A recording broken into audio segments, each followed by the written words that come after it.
परब्रह्माणं परमात्मानं नंदनंदनं यशोदोत्संगलालितं समस्त ब्रह्मांड नायकं निकुंज नायकं भगवन्तं श्रीकृष्णं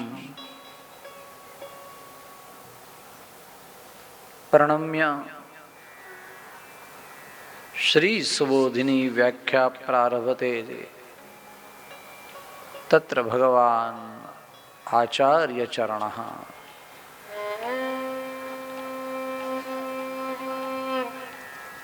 परब्रह्म परमात्मा नंदनंदन यशोदोत्संग लालित समस्त ब्रह्मांड नायक निकुंज नायक प्रभु श्री कृष्ण परमात्माना ચરણોમાં પ્રણામ કરી અને આચાર્ય મોટું કારણ તો અધિકાર પણ છે. અધિકાર વગર એ પ્રાપ્તિ ન થાય અને આચાર્ય ચરણોની વાણી ગૂઢ છે, ગંભીર છે અને ગહન પણ છે. એટલે ગૂઢ વાણી દરેકના અંદર થોડી ઉતરે, ગંભીર વાણીની ગંભીરતા દરેક વ્યક્તિ થોડી સમજી શકે.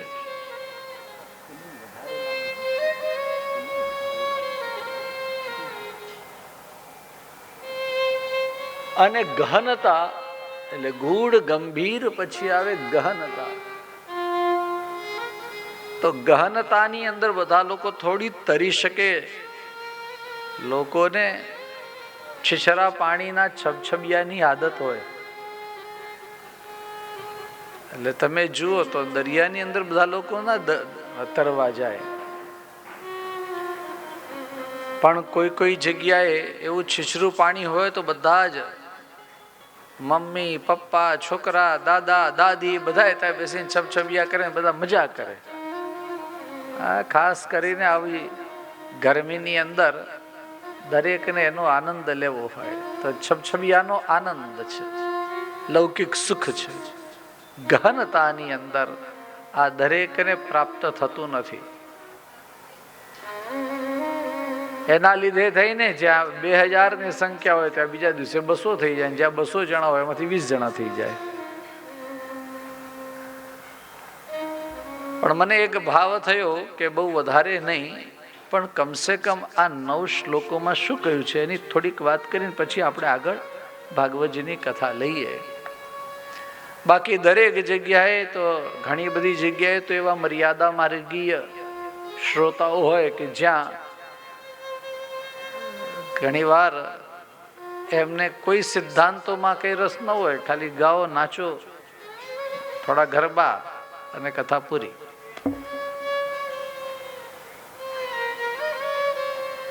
અહીં તો તમે જુઓ તો બધા જ 18,000 શ્લોકોના પારાયણ થઈ રહ્યા છે.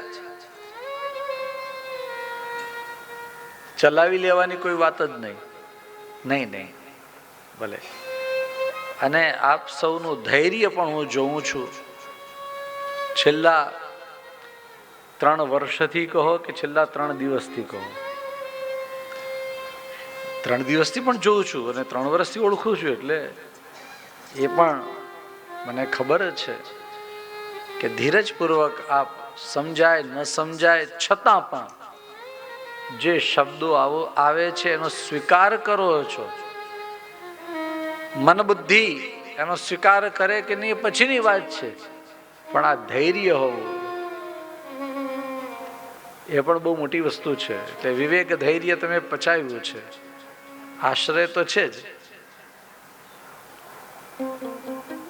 તો પ્રથમ શ્લોકની અંદર પ્રભુને વંદન કર્યા. બહુ વધારે તમારો સમય પણ એમાં નહીં લઉં, બહુ આમ ટૂંકમાં બધા શ્લોકોના ભાવ કહી દઈશ. તો પ્રથમ શ્લોકની અંદર એટલે પ્રથમ કારિકામાં મહાપ્રભુજીએ શ્રી સુબોધિનીજીના પ્રારંભમાં પ્રભુને વંદન કર્યા છે. અને છેવટે એમ કહ્યું કે આ જે શાસ્ત્ર છે, શ્રીમદ ભાગવત રૂપ શાસ્ત્ર,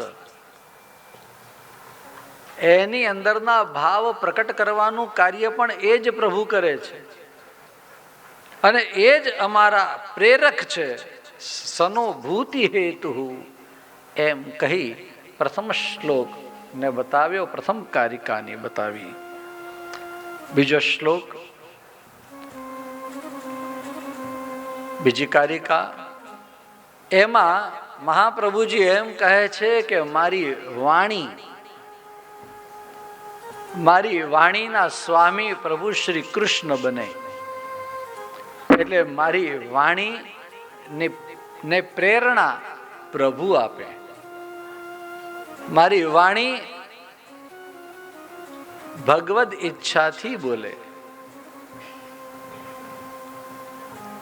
બહુ ઘણી બધી વાતો છે, પણ સાવ સરળ શબ્દોમાં સમજવું હોય તો એમ કહેવાય કે મારી ગાડી મારા પ્રભુ ચલાવે.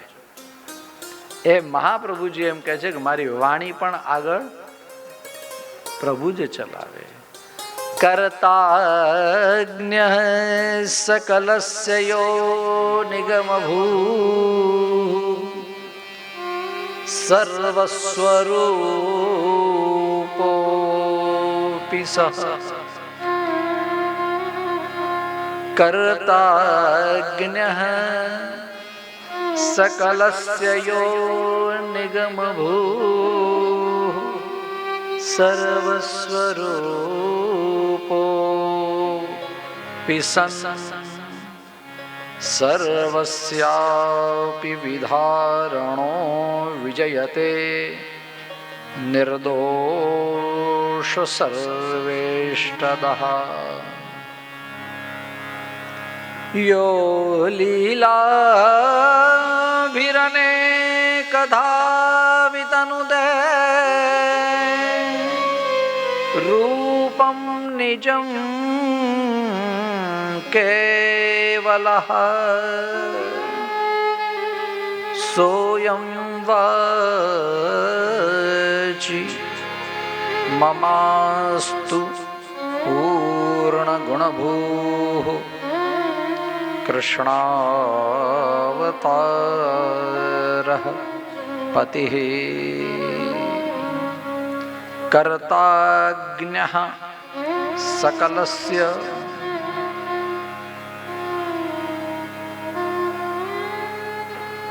મારા પ્રભુ એ આ સમસ્ત જગતના કર્તા છે. માત્ર કર્તા નહીં, પરંતુ જ્ઞઃ એટલે જાણકાર પણ છે.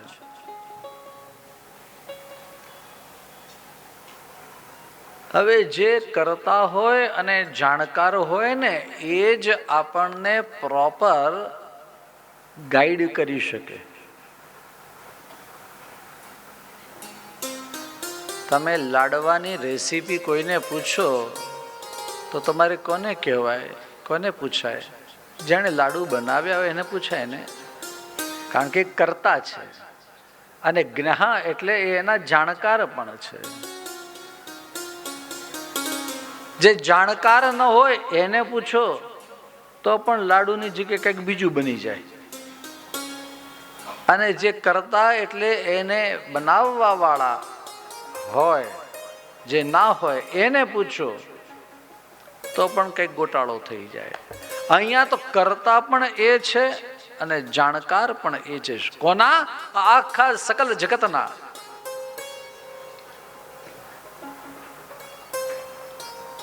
નિગમ ભૂઃ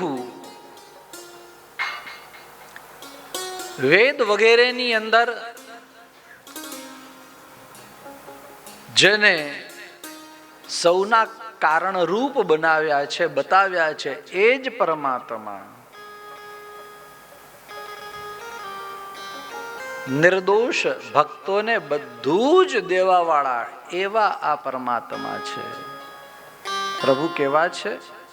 નિર્દોષ ભક્તોને તો બધું જ આપી દે. બધું આપી દે નહીં, પોતાની જાત પણ સમર્પી દે. પ્રભુ કેવા છે? જે નિર્દોષ ભક્ત હોય એને બધું જ આપવા વાળા છે. અને એ સર્વ સ્વરૂપે બિરાજતા છે, બિરાજે છે. विधारणो विजयते. और क्या कर रहे हैं ऐसे हमारे प्रभु है, हमारे ठाकुर जी कैसे हैं? तो बोले યો લીલાભિરનેકધા વિતનુતે, સર્વ સ્વરૂપે તો બિરાજે છે, પણ અનેક વિશુદ્ધ લીલાઓથી પોતાના સ્વરૂપને જે વિસ્તારે છે. પ્રભુની લીલાઓ કેવી છે? વિશુદ્ધ છે. હવે ફિર સે એક બાર ધ્યાન में रहे. હા, આ કઈ લીલાઓની વાત છે?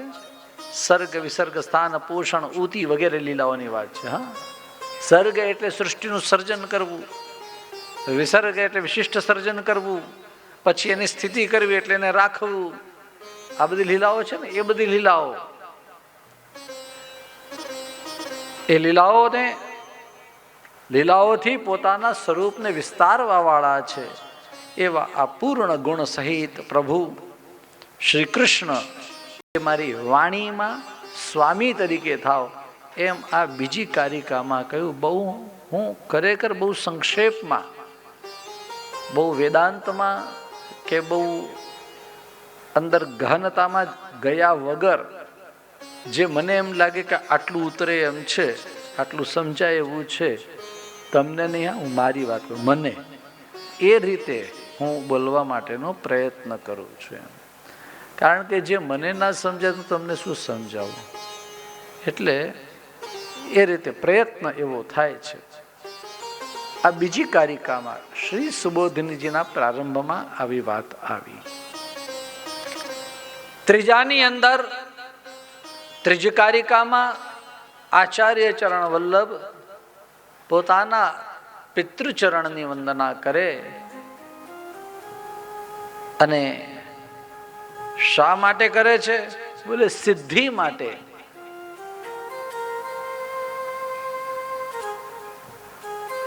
જે જનક છે, જનક એટલે પિતા, પરંતુ જનકનો એક બીજો અર્થ સમજી લો. જેણે જન્મ આપ્યો છે તે, એને જનક કહેવાય. જનકને સાઈડ લાઈન કરીને તમે ક્યાંય નહીં જઈ શકો. સમજાય છે વાત? એટલે હું માત્ર પિતાની વાત નથી કરતો. તમને કોઈ પણ ક્ષેત્રમાં જે આગળ લાવ્યું છે એને તમે સાઈડ લાઈન કરવાનો પ્રયત્ન નહીં કરો તો જગતની અંદર જે તમને લાવ્યું છે એને સાઈડ લાઈન કરાય, એને જનક કહેવાય. એટલે સૌથી પહેલા ભગવત ચરણોમાં વંદના કરી, બીજા શ્લોકની અંદર પ્રભુને જ પ્રાર્થના કરી કે આપ જ મારી વાણીના પતિ થાવ. અને ત્યારબાદ પોતાના પિતૃચરણ શ્રી લક્ષ્મણ ભટ્ટને વંદન કરે છે આચાર્ય ચરણ વલ્લભ શ્રી સુબોધિનીજીના પ્રારંભમાં. ક્યાં કહેતે हैं? શ્રીમદ વલ્લભ વિદવદીશ વિલસદ વંશાબ્ધિ પૂર્ણેન્દવે શ્રી ગોપીપતિ વંદિને સુમનસી બ્રહ્મામૃતસ્યંદિને શ્રીમલ્લક્ષ્મણ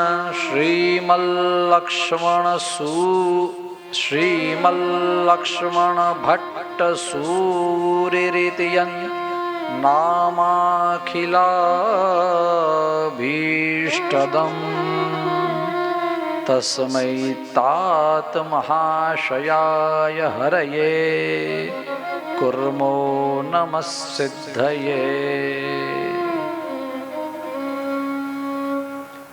આ વલ્લભ વંશને ઉજાગર કરનાર અમારા પિતૃચરણ શ્રી ગોપીજન વલ્લભ શ્રી કૃષ્ણને નિત્ય પ્રણામ કરે છે, નિત્ય એની સેવામાં રત છે. અને બ્રહ્માનંદ રૂપી મકરંદનું વિસ્તાર કરવા વાળા, સર્વત્ર એ ફેલાવનારા, બ્રહ્માનંદ આપનાર એવા અમારા પિતૃચરણ શ્રી લક્ષ્મણ ભટ્ટ સુરી, સુરી એટલે પવિત્ર, અરે સુરી એટલે વિદ્વાન, આવા પવિત્ર નામવાળા જે હરિ સ્વરૂપ છે, ભગવત સ્વરૂપ છે, એવા પિતૃચરણને પ્રણામ કર્યા છે. આ શિષ્ટાચાર અહીંયા પૂરો થયો. પ્રભુને વંદના, પ્રભુને વિનતી કે મારી વાણીમાં બિરાજે, અને ત્યારબાદ આગળ કેમ ચાલવું એટલે પિતૃચરણને પ્રણામ કર્યા.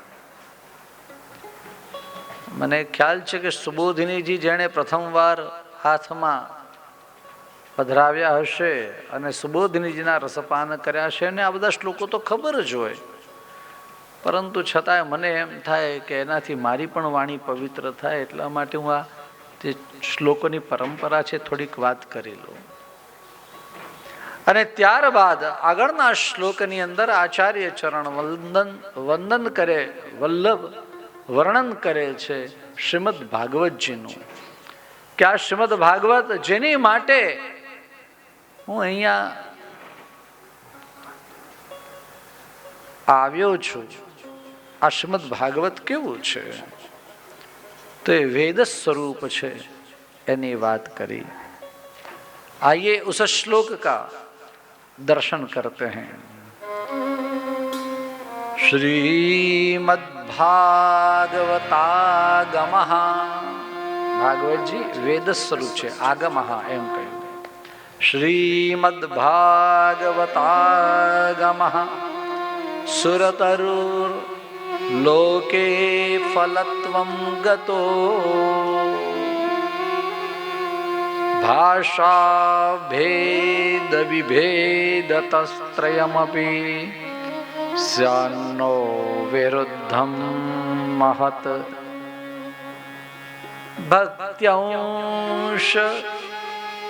ભક્ત્યંશે ફલતા પ્રમાણ સુબલે વેદત્વમર્થે પુનઃ સ્કંધૈર્દ્વાદશભિર્યુતઃ સુરતરુઃ શાખાદ્વિવન્નિદ્વયम्.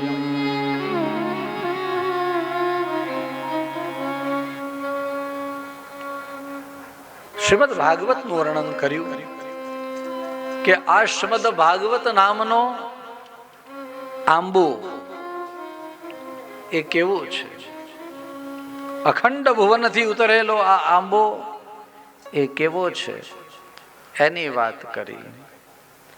વેદ તુલ્ય નહીં, વેદ જ છે શ્રીમદ ભાગવત એ વેદ. ગઈકાલે આપ વચનામૃતની અંદર આજ્ઞા કરતા હતા કે આ શ્રીમદ ભાગવત વૈષ્ણવો વેદ, વૈષ્ણવોનો વેદ છે. સુરતર લોકે ફલત્વમ ગતો. હવે સમજી લો, આ શ્રીમદ ભાગવત એક કલ્પવૃક્ષ પણ છે અને એનું ફળ પણ છે. આવું હોય કે જે ફળ હોય એ જ વૃક્ષ પણ હોય, પણ અહીંયા છે. આમ તો તમે જુઓ ને તો આંબાની અંદર કાચી કેરી, એને આમ જરા તોડો, આપણે ડાયરેક્ટ કંઈ પણ સમર્પિત કર્યા વગર જોઈએ નહીં, પણ કદાચ એને સૂંઘો તો જે સુગંધ એમાંથી આવે છે એ કોઈ પણ એક ડાળી કે એકાદ પત્તું વગેરે તોડીને આમ મસળો તો એમાંથી એ જ સુગંધ આવે, કારણ કે બંનેમાં રસ એક જ પ્રસરેલો છે. નીચે જમીનથી લઈ અને છેક ફળ સુધી રસ તો એ જ છે ને. તો મહાપ્રભુજી અહીંયા એવી આજ્ઞા કરે છે કે એ જ વૃક્ષ છે ને એ જ ફળ છે. બોલે એ કેવી રીતે થાય? તો સ્યાત એવું થાય, નો વિરુદ્ધમ ગતા, કેવી રીતે થાય એની પણ વાત બતાવી. આ શ્રીમદ ભાગવતની અંદર 3 પ્રકારની ભાષા છે. હવે 3 પ્રકારની ભાષા હોય તો ધડાધડી થાય કે નહીં? કોઈ એમ કે મારું સાચું, પેલો કે મારું સાચું, પેલું કે મારું સાચું. પણ એ 3 પ્રકાર હોવા છતાં એ ધડાધડી થતી નથી. હા, તોડફોડ થતી નથી. કારણ આ બધી જ બીજી બે ભાષાઓ છે એ પહેલી ભાષાની પૂરક છે. પૂરકને શું કહેવાય? કોમ્પ્લિમેન્ટરી છે. એ એની અંદર પૂર્તિ કરવા વાળી છે, સપ્લિમેન્ટ એમાં પૂરા કરે. કઈ કઈ ત્રણ ભાષાઓ છે શ્રીમદ ભાગવતમાં? જુઓ, કોઈ એમ કે સંસ્કૃત ભાષા છે, એ તો બરોબર, એમ વાત નથી. સંસ્કૃત ભાષા તો બોલવા માટેની છે, પણ સમજવા માટેની. એની અંદર ત્રણ વસ્તુ બતાવી. એક સમાધિ ભાષા. શ્રીમદ ભાગવતમાં કઈ ભાષા છે? સમજ में आ रही बात है? સમાધિ ભાષા છે. પછી બીજી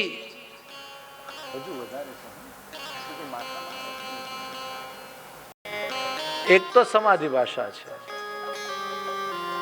બીજી છે એનું નામ પરમત ભાષા, અને ત્રીજી છે એનું નામ લૌકિક ભાષા. આમ ત્રણ ભાષાઓ છે: સમાધિ ભાષા, પરમત ભાષા અને લૌકિક ભાષા.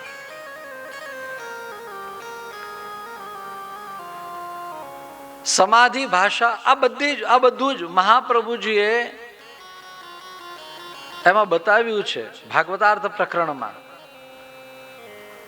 કે વેદવ્યાસજી આ બધું સમાધિમાં જ જોયેલું તો છે, પરંતુ છતાંય જ્યાં જ્યાં શુકદેવજી કહે છે એમ આવે છે એ બધી જ સમાધિ ભાષા છે. એટલે સિદ્ધાંતનું પ્રતિપાદન કરવું હોય, અહીંયા 2 જણા 4 જણા 5 જણા એમ બધા ઘણા લોકો હોય આ મંચ ઉપર, તો તમે કોનું માનશો? સાધારણ રીતે તમે એમ કહો ભાઈ શાસ્ત્રીજી કહે છે બરોબર છે, બરોબર છે, તો બીજા પણ અહીંયા લોકો બેઠેલા છે, પણ તમે શું કહેશો? શાસ્ત્રીજી કહેશે બરોબર. મને પૂછશો અને આપશ્રી વિરાજમાન હોય તો હું શું કહીશ? હા, આપશ્રી જે આજ્ઞા કરે છે તે બરોબર. એટલે જે ટોચની વાત હોય એ માન્ય કરાય ને. સૈદ્ધાંતિક રીતે શુકદેવજી મહારાજ જે કહે છે એ જ સમાધિ ભાષા છે. તો બોલે આ તો બધું સુખદેવજી જ કહેલું છે ને, તો પછી આમાં કઈ એવી વસ્તુ છે કે જે સુખદેવજી નથી કહી? તો બોલે સુખદેવજી બધું જ કહેતા હોય ત્યારે કેટલીક વાતો એવી હોય એમ પૂછવામાં આવે ત્યારે સુખદેવજી કે કોઈ એક સમયે મૈત્રેયજીએ આવી વાત વિદુરજીને કરી હતી. એટલે સુખદેવજી શું કહે છે? હું નથી કહેતો. એ કોણ કહે છે? મૈત્રેયજી કહે છે, હું નથી કહેતો. એટલે એ મારો મત નથી, આ કોનો મત છે? મૈત્રેયજીનો. બીજાના મતને સંસ્કૃતમાં કહેવાય પરમત. According to Maitreyaji, these are that. જે આ બધા પોઈન્ટ છે બધા કોના પ્રમાણે ચાલે છે? મૈત્રેયજી પ્રમાણે ચાલે છે. એમ જે કહેવામાં આવે એ પરમત થાય. અને બીજી વાત એવી છે કે ઘણી વાર મૈત્રેયજી તો ઘણી બધી વાતો કહી છે, પણ બધાને પરમત નથી કહ્યું. પણ જ્યારે બે એક જેવા સિદ્ધાંત આવે ત્યારે એમ કહેવા ભાઈ આ સાચું કે આ સાચું. તમે બધા જાગો છો તો એક વાત કરી દો. આ નહીં, આ તો ચાનો ટાઈમ છે એટલે મારે જરા પૂછી લેવું પડે કે ભાઈ જાગો છો એમ બરાબર છે? હા હા. મને એમ છે, મને પૂછે ચા જોઈએ છે, મેં કીધું માર નથી જોઈતી. તો હવે જુઓ, મને એમ કહો કે પેલી કથા તમે સાંભળી છે? જય વિજય ઊભા હતા અને સનત કુમારો મળવા માટે આવ્યા, અને સનત કુમારો આવ્યા, એ બધી વાત સાંભળી છે કે નહીં? અચ્છા, આ હિરણ્યાક્ષ, હિરણ્યકશિપુ, રાવણ, કુંભકર્ણ, શિશુપાલ, દંતવક્ત્ર, આ બધા લોકો રાક્ષસ કેમ થયા? કોણે શાપ આપ્યો? બરોબર બોલો, તમે બરોબર બોલો છો. આ જય વિજયે કોને શાપ આપ્યો? અરે સનત કુમારોએ જય વિજયને શાપ આપ્યો. એટલે જ મેં પૂછ્યું તમે જાગો છો ને એમ. મેં પહેલા જ પૂછી લીધું, પછી જ આપણે આગળની વાત કરે. એમને એમ કરે તો જય વિજયને શાપ આપ્યો કે તમે 3 જન્મ માટે રાક્ષસ થશો. એટલે એ લોકો રાક્ષસ થયા. ભાઈ વાત સાચી કે ખોટી? હોઈ ગયા પાછા? નહીં, કુલિંગ છે સરખું એવું, એટલે આમ બહારની ગરમી કરતા અહીંયા બહુ સરસ આમ મજા આવે એમ.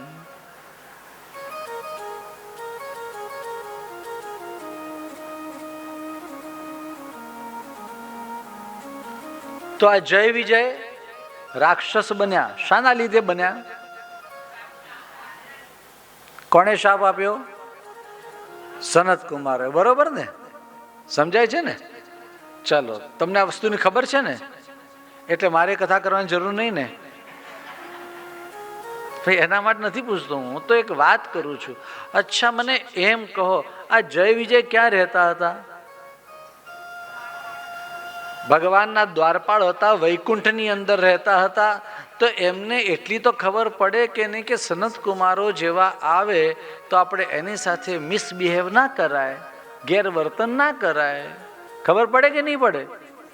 એટલું આપણા નોકરને ખબર પડે છે ને કે ભાઈ કોઈ પણ આવે તો એની સાથે કેવી રીતે વાત કરવી અને ફોન ઉપર કેવી રીતે જવાબ આપવો. આપણે ત્યાં જે નોકર ચાકર હોય એને ખબર પડે તો ઠાકોરજીના સેવકોને ખબર ના પડે? હા, તો ઠાકોરજી ના પાડી કે તમે એમને આવૃત કાઢી મૂકજો, આવવા નહીં દેતા, એવું પ્રભુએ કહ્યું હતું? એવું પ્રભુ તો ના કે. તો આ લોકોએ મહાપ્રભુજીએ સપ્તમ સ્કંધના શ્રી ભાગવતાર્થ પ્રકરણના પહેલાની ચર્ચા કરી છે. બરોબર ધ્યાન રાખો. અને એમાં બતાવ્યું કે આ બંને જણાએ મિસબિહેવ કેમ કર્યું, એની પાછળનું કારણ કોણ? એના પાછળનું કારણ ઠાકોરજી સ્વયં. પ્રભુએ શું કર્યું? દરેકની અંદર અલગ અલગ પ્રકારની વાસના મૂકી છે. જ્યારથી સૃષ્ટિ કરી ત્યારથી નક્કી કરી દીધું કે આની અંદર આ ફિલ્મમાં આ માણસ છે વિલન બનવાનો છે અને આણે હીરો બનવાનું છે, આણે આ કરવાનું, આણે તે કરવાનું. આ દરેકની અંદર અસદ વાસના કે સદ વાસના કે મિશ્ર વાસના, કઈ વાસના ક્યાં શું મૂકવી એ કોણે નક્કી કર્યું છે? ઠાકોરજીએ નક્કી કર્યું છે. આ ઠાકોરજીએ આવું નક્કી કરેલું છે કે કઈ વાસના કોનામાં મૂકવી એને પહેલેથી એમણે મૂકી જ દીધેલી છે. હા, બીજી એ વાત એવી છે કે પ્રભુ એને સૂક્ષ્મ વાસના જ મૂકે છે. હા, એટલે આપણે ખરાબ બન્યા તો એનું કારણ કોણ? એવી રીતે છટકી નહીં જતા તમે. બહુ હોશિયાર છો તમે બધા. હવે બહુ સરસ છટક બહારી. મેં ક્યાં કરું? બહુ હોશિયાર ભણેલો ગણેલો છોકરો હતો, શિષ્ય, અને એને એમ કહ્યું કે ભાઈ તે ચોરી કેમ કરી? તો જજને આગળ એને એમ કહ્યું કે ભાઈ મેં તો ચોરી કરી જ નથી. કે કોણે કરી? એટલે કે આ હાથે કરી છે ને, હાથના દેવતા છે તો ઇન્દ્ર છે. હું નથી. દરેકે દરેક અંગના દેવતાઓ છે. તો હાથના દેવતા કોણ છે? ઇન્દ્ર છે. એટલે તમારે કાંઈ પણ દંડ કરવો હોય તો કોને કરવાનો? એ જજ કે કાંઈ વાંધો નહીં, હાથના દેવતા કોણ છે? એ દેવતાઓને જ કાપી નાખો. પછી પેલા કીધું એના કરતા જે તમે 6 મહિનાની જેલ આપો છો બરોબર છે. હાથના દેવતાઓને કાપી નાખો. એટલે ઇન્દ્ર દેવ જ્યાં છે એને જ આમાં નહીં રાખો. એટલે મતલબ તમારા હાથ જ કાપી નાખો. એટલે એવી આપણી હોશિયારીઓ ચાલે નહીં. તો આપણી અંદર પ્રભુ સૂક્ષ્મ વાસના મૂકે છે, પણ એ ડેવલપ કરવાનું કામ આપણું છે. એટલે આપણને એણે જો રાક્ષસના ત્યાં, ઋષિના ત્યાં આ બે રાક્ષસ હિરણ્યાક્ષ ને હિરણ્યકશિપુ, પણ હિરણ્યકશિપુને ત્યાં ભગવાનનો ભક્ત, ભગવાને બધું પ્લાનિંગ કરેલું છે, પણ એની અંદરની વાસનાને તેને ડેવલપ કરવાની હોય, એટલે વધારવાની હોય. તો આપણી અંદર ખરાબ વાસના હોય પણ આપણે કંટ્રોલ કરવાનો પ્રયત્ન કરવો જોઈએ, આપણે રાક્ષસ ના બનવું જોઈએ. ચલો આપણે મુખ્ય વાત ઉપર આવીએ. વાત એ ચાલે છે કે આ હિરણ્યાક્ષ અને હિરણ્યકશિપુ બન્યા કઈ રીતે? તો બોલે પ્રભુએ જ એવી સૂક્ષ્મ વાસના એની અંદર મૂકેલી હતી, એટલા માટે એ બન્યા છે. પણ મૈત્રેય ઋષિ શું કહે છે? સનત કુમારોના શાપના લીધે એ બન્યા છે. તો આમાં સાચું કોણ? બંને સાચા હોવા છતાં ટોપનું સિદ્ધાંત એ કયો છે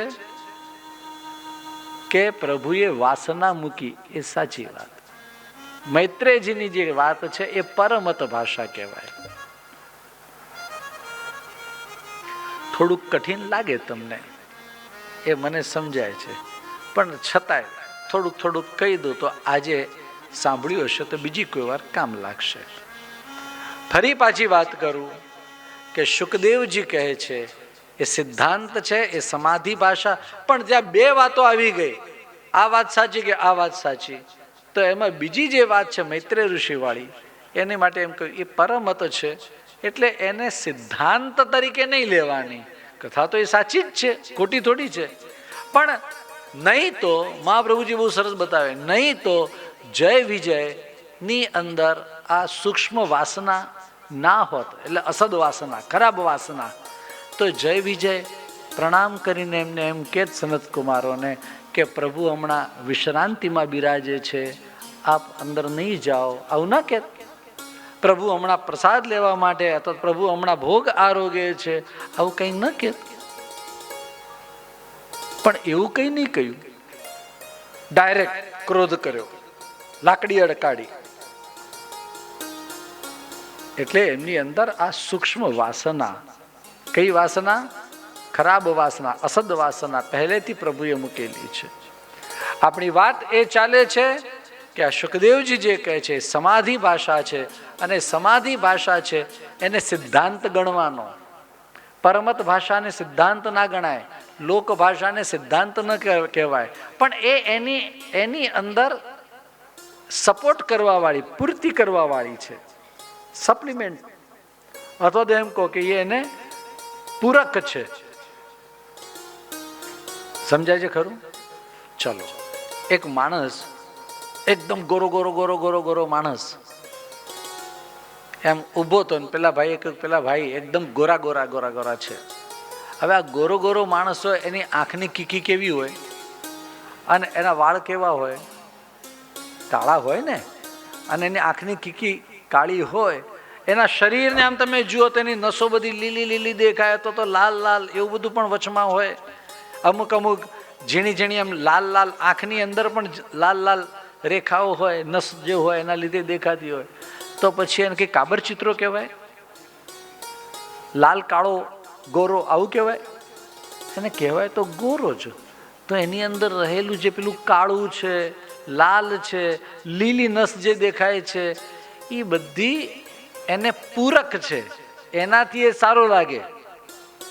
સાવ ગોરો હોય ને, આંખો પણ પેલી ગોરી હોય ને, વાળ પણ ગોરા ને એવું બધું હોય, તો એમ લાગે કે ભાઈ આ વધારે ખરાબ લાગે. એમ બીજી બે ભાષાઓ છે એ પણ એને પૂરક છે. એ જ રીતે ભાગવત રૂપી વેદ વૃક્ષ, એની અંદર જો ફળ એમ કહ્યું કે વેદનું ફળ પણ ભાગવત છે, તો એ પણ એકબીજાને પૂરક વાતો છે, એ એનાથી કંઈ અલગ નથી. એ વાતને અહીંયા બતાવી. ભાષા ભેદ વિભેદ તસ્ત્રયમપી સ્યાન્નો વિરુદ્ધમ. ત્રણ ભાષાઓ કઈ? હવે કઈ ભાષા? ત્રણ, એ તમારે બોલવાની. હા, પહેલી બરોબર, જે લોકો સમાધિમાં છે એ લોકો ના બોલ્યા, જાગતા છે એ લોકો બોલ્યા. તો પહેલી ભાષા કઈ? સમાધિ ભાષા. બીજી ભાષા પરમત ભાષા. અને ત્રીજી ભાષા લૌકિક ભાષા. એટલે કઈ? ભૂલાઈ ગયું? મેં નહીં કહ્યું કઈ? મેં કોઈએ કઈ કહ્યું? વ્યવહારી નહીં, વ્યવહારની નહીં. જો લૌકિક ભાષા એટલે શું? હા, ઠાકોરજીને સિવાયની વાતો. હા, ઠાકોરજી સિવાયની વાતો એમ કહો તો પણ ચાલે. પણ એવી તો પછી ભાગવતજીમાં શું કરવા લેવાની જરૂર? જે ઠાકોરજી સિવાયની વાતો છે, એકદમ સાચી જ વાત છે, ખોટી વાત નથી. પણ ઠાકોરજી સિવાયની પણ ઠાકોરજીથી રિલેટેડ. દાખલા તરીકે જ્યારે કુરુક્ષેત્રમાં આ યાદવો અને ગોપ ગોપીઓ બધા એકબીજાને મળ્યા, ત્યારે આ એકબીજાને એવી રીતે આમ ભેટ્યા, બાથ ભીડીને એકબીજાને ભેટ્યા, ત્યારે એકબીજાની છાતીઓથી આમ ભીસાઈ, આવી વાતો એમાં લખેલી છે. તો એમ થાય આવું કે આપણને જરૂર છે, પણ નહીં. ખાસ તો એ એટલા માટે એ લખેલી છે વાત, પ્રભુથી રિલેટેડ એટલા માટે છે કે બધાને એકબીજા માટે આટલો બધો પ્રેમ, એટલે એકબીજાને આમ આલિંગન આપ્યું. એ એક વાત, એટલા માટે એ જરૂરી છે. પણ એનાથી છાતી ભીસાઈ એવા શબ્દ ના પણ આવ્યા હોય તો ચાલે, પણ આવા પણ કોઈ જગ્યાએ શબ્દ આવ્યા છે તો એ પણ લૌકિક ભાષા છે. તો આ લૌકિક ભાષા પણ જરૂરી છે. જેમ આંખની અંદર કાળી કીકી હોય, ગોરા ગોરાને પણ એમ કાળું ટપકું કરેલું હોય તો એ પણ કામ લાગે, કંઈ ખોટું નથી. તે રીતે આ ત્રણ ભાષાઓની વાત અહીંયા કહી છે આ શ્લોકની અંદર. ભાઈ વેદ અને ફળ અને કલ્પવૃક્ષ એ પણ એકબીજાના પૂરક છે. અને છેલ્લે એમ કહ્યું કે આ વૃક્ષ, વેદ વૃક્ષ એ ખરેખર વૃક્ષ છે? બોલે હા. એની મુખ્ય 12 બ્રાન્ચીસ એટલે 12 શાખાઓ છે. શાખાઓને બીજા શબ્દોમાં કહેવાય સ્કંધ. તો કેટલા સ્કંધ છે? 12.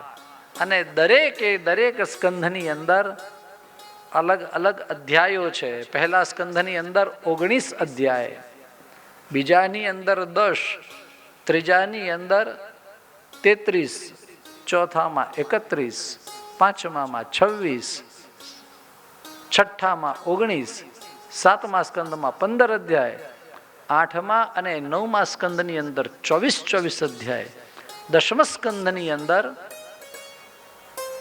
મહાપ્રભુજીની આજ્ઞાનુસાર, મહાપ્રભુજીના મતાનુસાર 87 અધ્યાય 87. બાકી શ્રીધર આચાર્ય વગેરેના મત પ્રમાણે 90 અધ્યાય. 11મા સ્કંદની અંદર 31 અધ્યાય અને 12માની અંદર 13 અધ્યાય. એમ કુલ આપણે કહીએ તો આચાર્ય ચરણ અનુસાર અહીંયા એમ કહ્યું છે શાખા દ્વિવંધિદ્વયમ.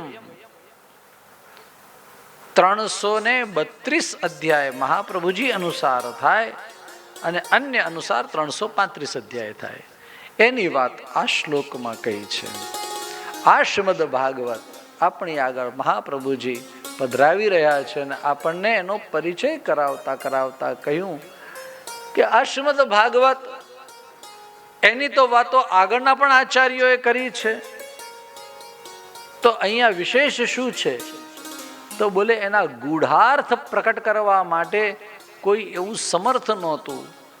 ત્યારે ભગવદ આજ્ઞા થઈ અને ભગવદ આજ્ઞાથી ભગવત સ્વરૂપ જેમ શ્રી વેદવ્યાસજી પ્રકટ થયા, એમ ભગવદ આજ્ઞાથી ભગવત સ્વરૂપ મને પણ પ્રભુએ જ અહીંયા આવવા માટે આજ્ઞા કરી છે. એ 5મો શ્લોક છે, એની વાત કરીએ. અર્થમ તસ્ય વિવેચિતુમ નહિ વિભુર વૈશ્વાનરાદ વાક્પતે રન્યસ્તત્ર વિધાય માનુષતનુમ માં વ્યાસવત શ્રીપતિઃ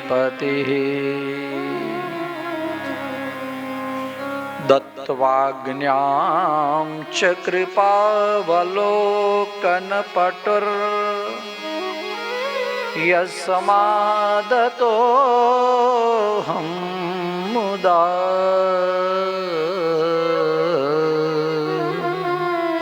ગૂઢાર્થં પ્રકટીકરોમિ બહુધા વ્યાસસ્ય વિષ્ણોઃ પ્રિયમ તસ્ય શ્રીમદ ભાગવતસ્ય એ શ્રીમદ ભાગવત જેના 12 સ્કંદ છે, 332 અધ્યાય છે, જે સુરતરુ કલ્પવૃક્ષનું ફળ છે અથવા સુરતરુ વેદ સમાન છે, એ શ્રીમદ ભાગવત એનો અર્થ કરવા માટે નહીં વિભુર વૈશ્વાનરાદ વાક્પતે હે, મહાપ્રભુજી સિવાય બીજા કોઈ તે રીતના સમર્થ નથી થયા.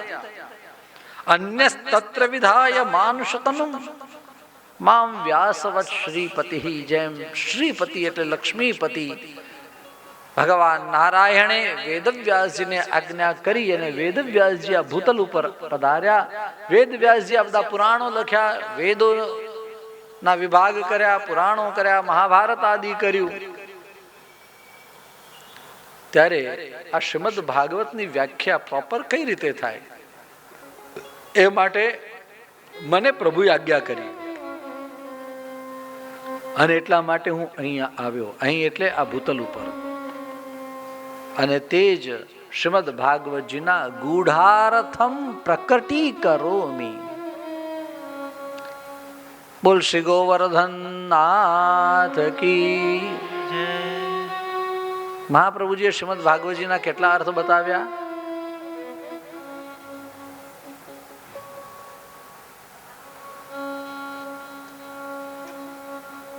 પૂછી લે એકબીજાને, વાંધો નથી, કન્ફર્મ કરીને પછી કયો.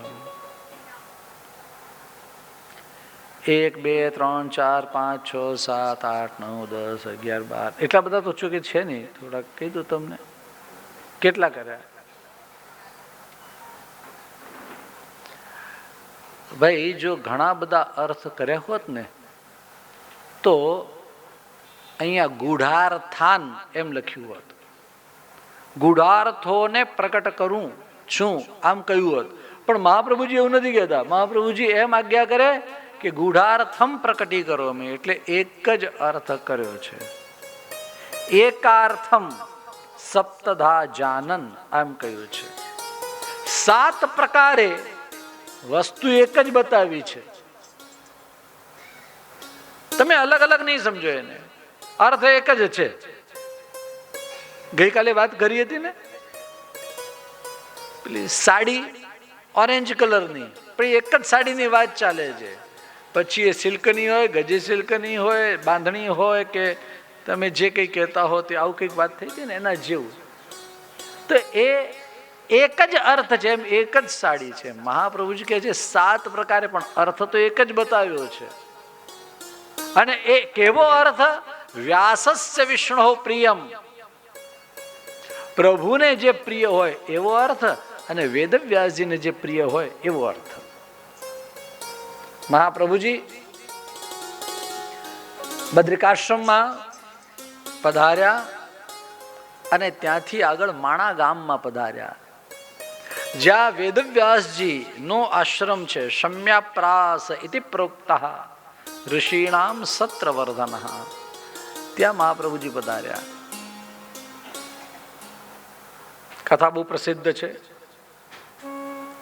શિલા આવી રહી હતી, કૃષ્ણદાસ મેઘને શિલા આમ ધારણ કરી મહાપ્રભુજી અંદર ગુફામાં પધાર્યા. 3 દિવસ 3 રાત્રિ સુધી વામ બાહુકૃત વામ કપોલો એના ઉપર ચર્ચા થઈ અને વેદવ્યાસજી અત્યંત પ્રસન્ન થયા. મહાપ્રભુજી જે જગ્યાએ એમને કંઈક વિરુદ્ધ વચન લાગ્યા ત્યાં એમ કહ્યું પણ ખરું કે આપે એકદમ સ્પષ્ટ કેમ નહીં કહ્યું શ્રીમદ ભાગવત. ત્યારે વેદવ્યાસજીએ કહ્યું કે બધાની માટે એ છે નહીં, એટલા માટે મેં કેટલીક વસ્તુ ગુપ્ત રાખી છે. વલ્લભ આપ એને પ્રકટ કરો. વેદવ્યાસજી મહાપ્રભુજી ઉપર બહુ પ્રસન્ન થયા અને એમ કહ્યું કે આપ એની વ્યાખ્યા લખો. આ વ્યાસસ્ય વિષ્ણુ પ્રિયમ, વેદવ્યાસજીને પ્રિય અને પ્રભુને પણ પ્રિય એવો અર્થ, એટલે કયો અર્થ? યથાર્થ. પ્રભુને પ્રિય લાગે એવો અર્થ, વેદવ્યાસજીને પ્રિય લાગે એવા અર્થ હું આ શ્રીમદ ભાગવતજીના શ્રી સુબોધિનીજીની અંદર હું કરીશ. આમ 5મી કારિકાની અંદર મહાપ્રભુજી આજ્ઞા કરે છે. આ રે બાત સમજ મેં, જો શ્રીમદ ભાગવત કોઈ સાધારણ નથી અને એના વિશેની વાતો, એના વિશેની ચર્ચા જે આચાર્ય ચરણ કરે એ તો એનાથી પણ કંઈક આમ 4 ચાસણી ચઢે તેવી છે.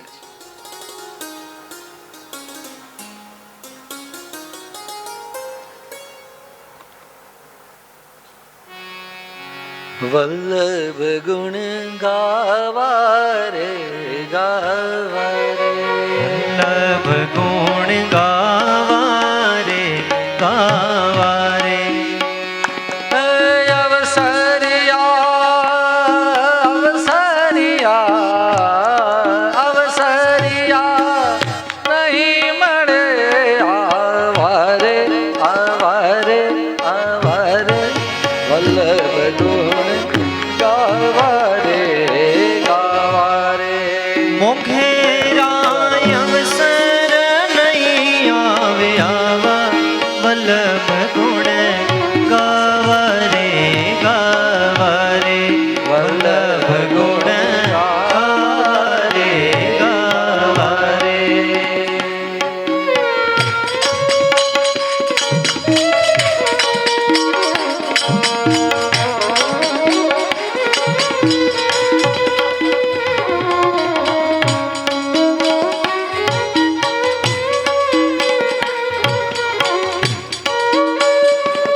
ચોરાસીમાં પડ્યો રે,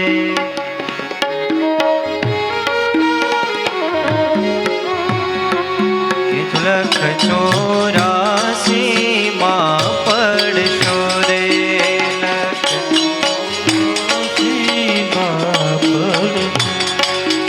ફરી ફરી અવતાર ક્યારે ધરશો રે, ફરી ફરી અવતાર ક્યારે ધરશો રે, સેવા સ્મરણ ક્યારે કરશો, વલ્લભ ગુણ ગાવા રે ગાવા રે, વલ્લભ ગુણ ગાવા રે ગાવા રે, મોઘેરાયામાં હો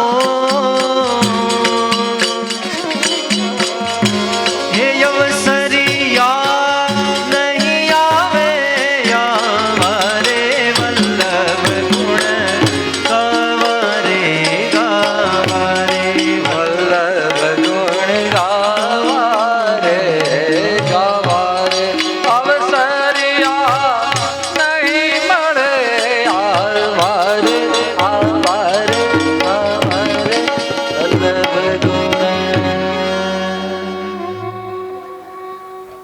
વલ્લભ ગુણનો અર્થ થાય પ્રિયના ગુણ, અને વલ્લભના વલ્લભ એ પ્રભુ છે. એટલે વલ્લભ આચાર્ય ચરણના પણ કોઈ પ્રિય હોય તો એ શ્રીજી બાબા છે. અને એનું આ વાંગમય સ્વરૂપ, એની વ્યાખ્યા જ્યારે આચાર્ય ચરણ કરે ત્યારે આ 5 કારિકાઓ આપણે જોઈ. હવે એનો મીટર એટલે એનો છંદ બદલાયો અને આગળની જે કારિકા છે એમાં મહાપ્રભુજી પ્રતિજ્ઞા વચન એ રાખી રહ્યા છે અથવા તો બતાવી રહ્યા છે.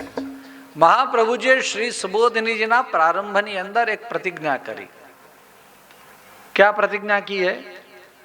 लक्षणाम नैव वक्ष्यामि,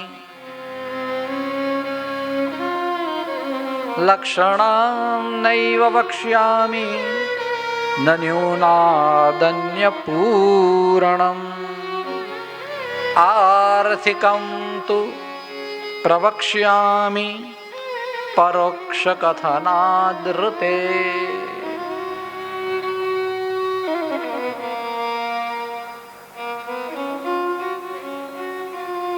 આવી જાઓ. નહીં, કારણ કે આ જે છે ને સૈદ્ધાંતિક વાતો છે ને એ એવી છે ને કે આપમાંથી કોઈનું ધ્યાન જો શરત ચૂક થઈ ગઈ ને તો એકના બદલે બીજો અર્થ થઈ જાય એમ.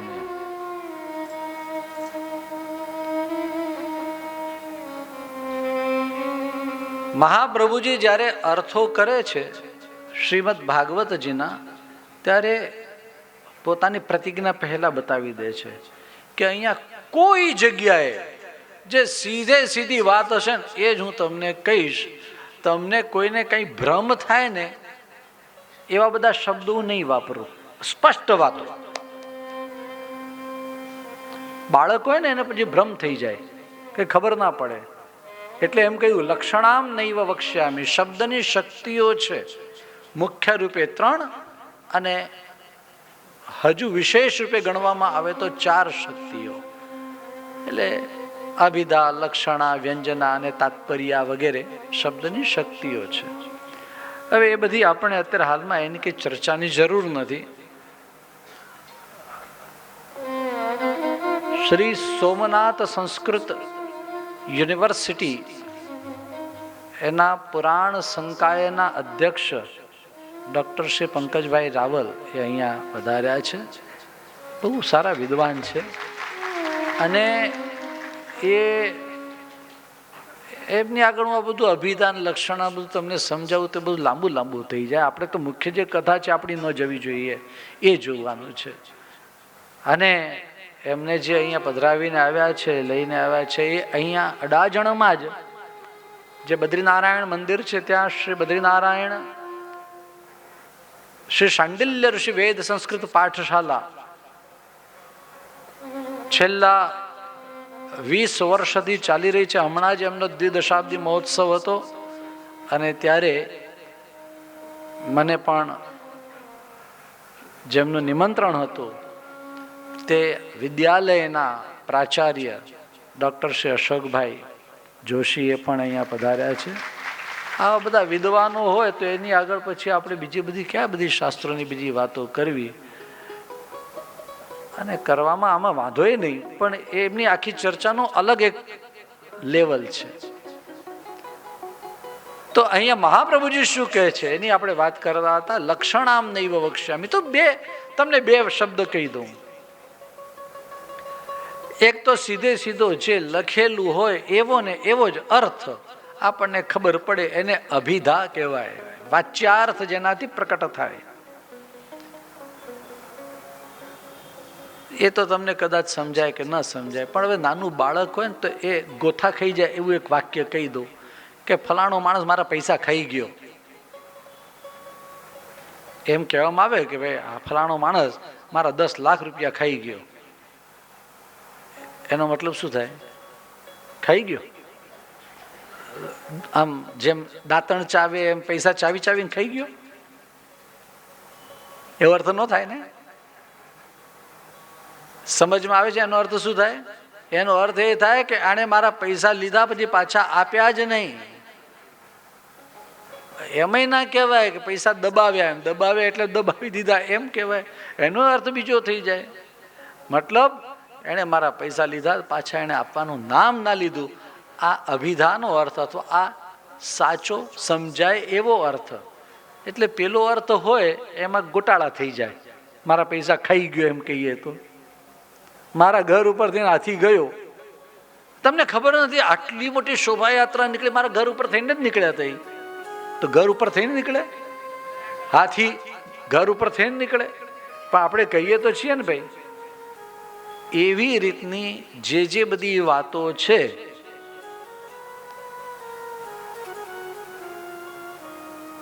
કોઈ બેન બહુ સરસ લાલ સાડી પહેરીને નીકળ્યા હોય,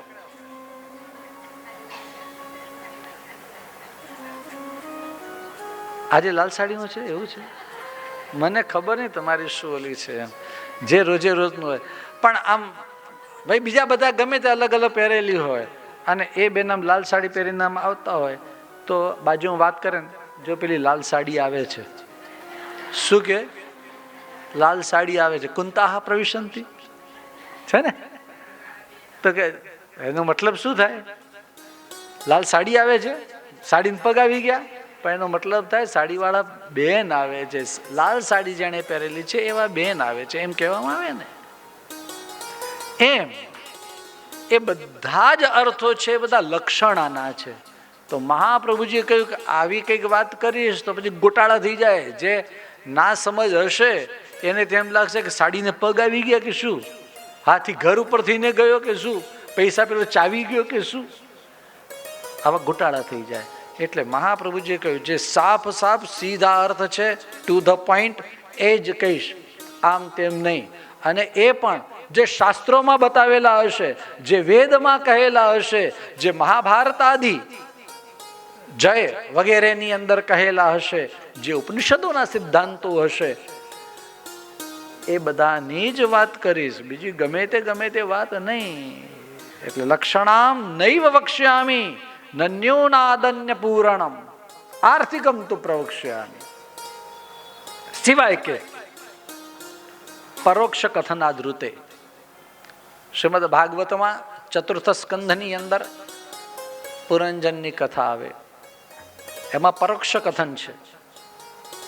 એ રીતે ભવાટવીનું વર્ણન આવે, એમાં પરોક્ષ કથન છે. આ બધાની અંદર તો પરોક્ષની વાતો છે. એટલે એને કદાચ સમજાવવા માટે કોઈ વાત કરવી પડે, એ સિવાય કોઈ જગ્યાએ હું લક્ષણાનો ઉપયોગ નહીં કરું. એટલે એકના બીજા અર્થ થતા હોય, ત્રીજા અર્થ થતા હોય, લાલ સાડી આવે છે કે હાથી ઉપર થઈને ગયો કે અમારા ઘર ઉપર થઈને વરઘોડો નીકળ્યો, આવી બધી વાતો, આવા શબ્દોના અર્થોવાળી વાતો હું નહીં લઉં. આ મહાપ્રભુજીએ પ્રતિજ્ઞા કરી છે અને પછી સુબોધિનીજીનો પ્રારંભ કર્યો છે. વાત સમજમાં આ રહી ને? એટલે આ બધી વાતો છે ને આપણે પહેલા દિવસથી ચાલુ કરી દઈએ તો આપણે પેલો ગોકર્ણ ધુંધુકારી બધું આવે નહીં. એટલે મારે તો એ પોર્શન પણ સમજાવવાનું, સાથે સાથે આ પણ થોડીક વાત લેવી છે. તો બોલે આપે તો એવી આજ્ઞા કરી હતી કે 7 પ્રકારે અર્થ. બોલે હા, 7 પ્રકારે અર્થ કરીશ, પણ એકાર્થમ સપ્તધા જાનન, અર્થ એક જ રહેશે. 7 નો અર્થ એક જ રહેશે. જેમ મેં વાત કરીએ, સાડી ઓરેન્જ હોય, પછી એનું કપડું ગમે તે હોય, અથવા તો જે તે પ્રકારની ભાત હોય, એ બધું બરોબર, પણ એ આપણે જેની વાત કરીએ છીએ એક સાડીની જ વાત કરીએ છીએ. પછી એ બાંધણી હોય, ગજે સિલ્ક હોય, જે પણ હોય તે. તો એમ પણ ઉત્તરોત્તર દૌર્બલ્યમ, સૌથી પહેલો મુખ્ય અર્થ જે છે એ એક જ અર્થ છે, આનંદ રૂપ હરિની લીલા. શ્રીમદ ભાગવતમાં શું છે? આનંદ રૂપ હરિની લીલા. પછી વચમાં યુવનાશ્વ રાજાની વાત આવે, કલમાશપાદ રાજાની વાત આવે, તો એમાં ક્યાં આનંદરૂપ હરિની? બોલે એમાં પણ આનંદરૂપ હરિની લીલા જ સમજવાની. મુખ્ય અર્થ તો એ જ છે. પછી ભલે તમને રાજાના અર્થો ને એવું બધું દેખાય, કોઈ રાજાની દીકરી હતી, એનો પાછો દીકરો થયો, દીકરાનો પાછી દીકરી થઈ ગઈ, તમને કે આ તો કેવી કથા છે. અમારી એક જગ્યાએ કથા ચાલતી હતી મામા, અને ત્યાં કથા કરતા કરતા પછી સુદામાજીની વાત આવી, તો પછી એણે કહ્યું સુદામાજીની કથા બહુ સરસ છે. તો પછી મેં કહ્યું આ કથા છે ને સુદામાજીની નથી, કથા કોની છે? આનંદ રૂપ. હા, એ ભૂલાય જ નહીં. એટલે સુદામાજીનું ચરિત્ર જ્યાં પૂરું થયું ત્યાં સુખદેવજીએ કહી દીધું કે આ સુદામાજીનું ચરિત્ર નથી. કોનું છે? બ્રહ્મણ્ય દેવસ્ય. બ્રહ્મણ્ય દેવ કૃષ્ણની કથા છે. આ સુદામાજીની કથા કરીને ક્યાં જવું તું એમને? પણ પ્રભુ કેટલા બ્રહ્મણ્ય છે, બ્રાહ્મણો માટે કેવા છે એ બતાવવા માટે થઈને બ્રહ્મણ્ય દેવ સુદામાજીની કથા બતાવી છે. અરે બ્રહ્મણ્ય દેવ ભગવાન કૃષ્ણની કથા બતાવી છે. એટલે આનંદ રૂપ હરિની જ લીલાઓ છે દરેક જગ્યાએ. સુદામાજીની કથા નથી, એ કથા છે કૃષ્ણની. એમાં ક્યાંક સુદામાજી આવી જાય, કોઈ જગ્યાએ શ્રુતદેવ આવે, કોઈ દિવસ ક્યાંક બહુલાશ્વજનક આવી જાય, ક્યાંક કોઈ આવે, ક્યાંક કોઈ આવે. કોઈ વાર એમાં ગોપીજનો પણ પધારે, કોઈ વાર ગ્વાલ બાલ આવે, કોઈ વાર નંદ યશોદા આવે, કોઈ વાર શિશુપાલ ને દંતવક્ત્ર પણ આવે. પણ એમાં કથા કોની છે? ઠીક છે, યાદ રહે. ગમે તે જગ્યાએ આનંદ રૂપ હરિની કથા છે.